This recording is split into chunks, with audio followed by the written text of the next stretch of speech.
Ms. Omar. Thank you, Chairman. Thank you all for being here, and thank you for your testimonies. Mr. Adams, in 1991, you pleaded guilty to 2 counts of withholding information from Congress regarding your involvement in the Iran-Contra affair, for which you were later pardoned by President George H.W. Bush. I fail to understand why members of this committee or the American people should find any testimony that you give today to be truthful. If I can respond to that.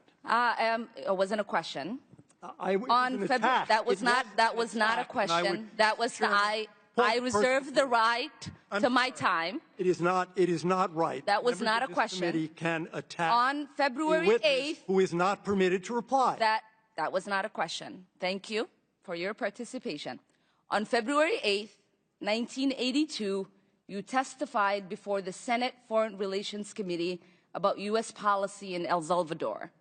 In that hearing, you dismissed as communist propaganda report about the massacre of El Mozote, in which more than 800 civilians, including children as young as 2 years old, were brutally murdered by U.S.-trained troops. During that massacre, some of those troops bragged about raping a 12-year-old girl before they killed them. Girls before they killed them.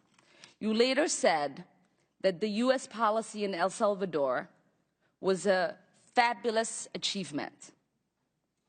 Yes or no, do you still think so? From the day that President Duarte was elected in a free election to this day, El Salvador has been a democracy. That's a fabulous achievement.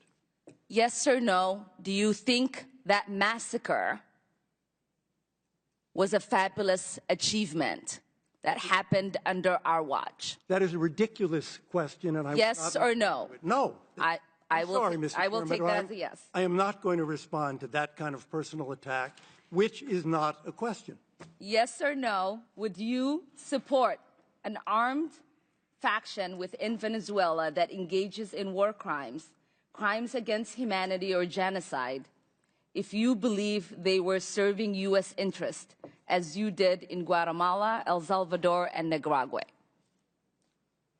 I am not going to respond to that question. I'm sorry. I don't think this entire line of questioning is meant to be real questions, and so I will not reply.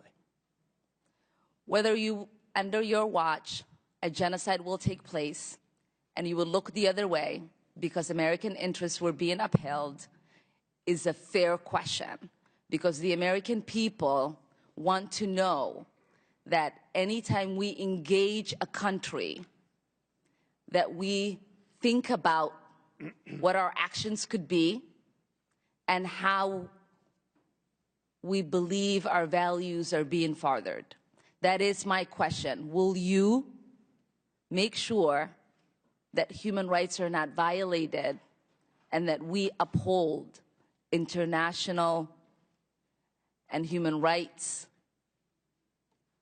I suppose there is a question in there, and the answer is that the entire thrust of American policy in Venezuela is to support the Venezuelan people's effort to restore democracy to their country. That's our policy. I don't think anybody disputes that. The question I had for you is that does the interest of the United States include protecting human rights and include protecting people against genocide? That is always the position of the United States. Thank you. I yield back my time.